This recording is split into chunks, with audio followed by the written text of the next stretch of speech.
Going to load up contacts. See, we've got the index tab along the right hand edge again.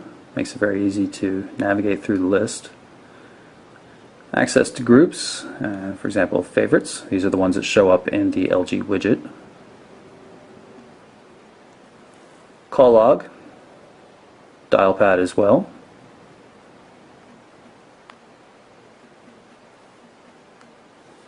Just place a call so you can see how it works. The number you dialed is not a working number. And while in the call, notice what's going on up here.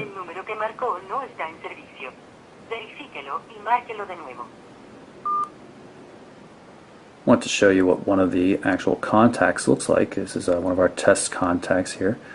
You can see we have quick access buttons for sending messages or email.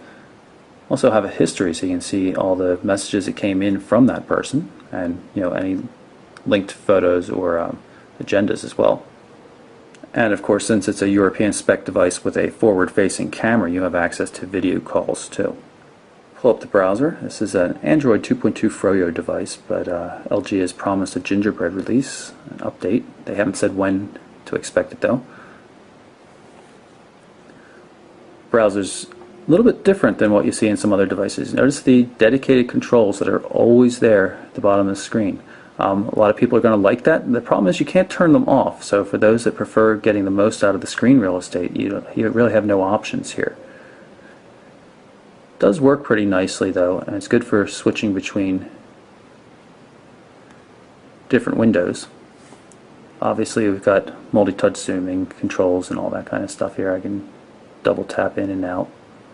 Text reflows nicely. Works in landscape mode.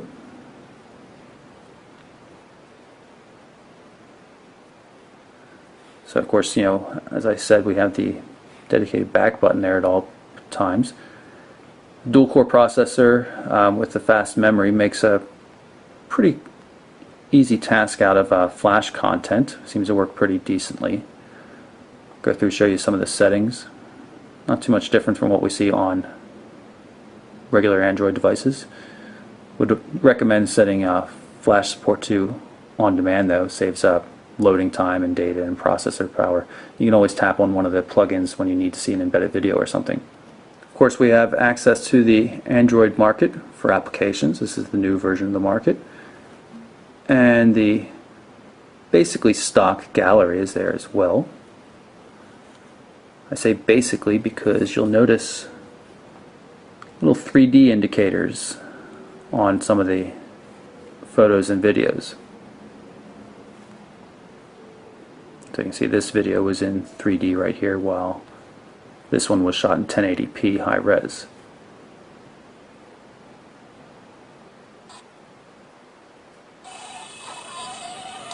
Honk that horn. Good audio. Really high quality footage. Very smooth. You can go a little faster, Gail. I think he's okay. Ready? Whoa!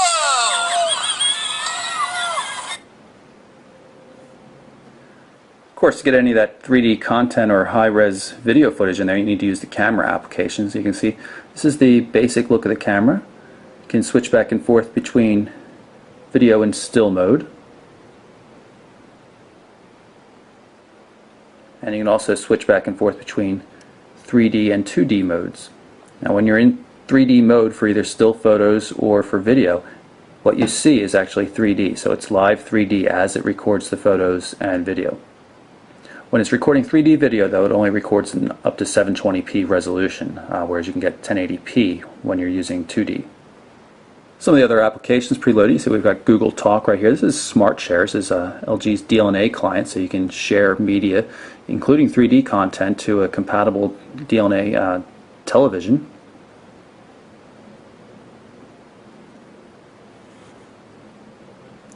Alarm clock. Here's the calendar. As I mentioned, you can pull in multiple sources of data.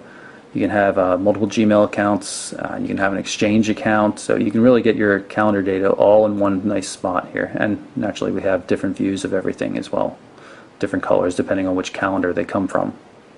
I'm in settings because I wanted to show you have access to a number of different fonts you can use throughout the device. say we pull up Playful.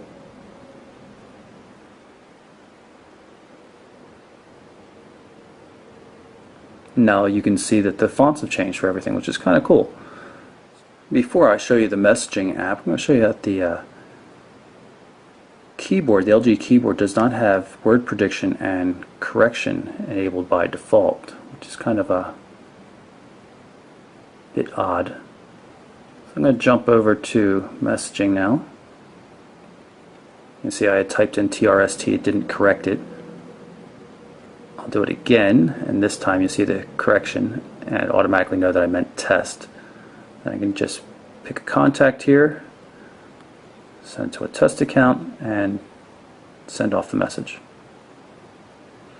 Naturally, we have landscape keyboard as well.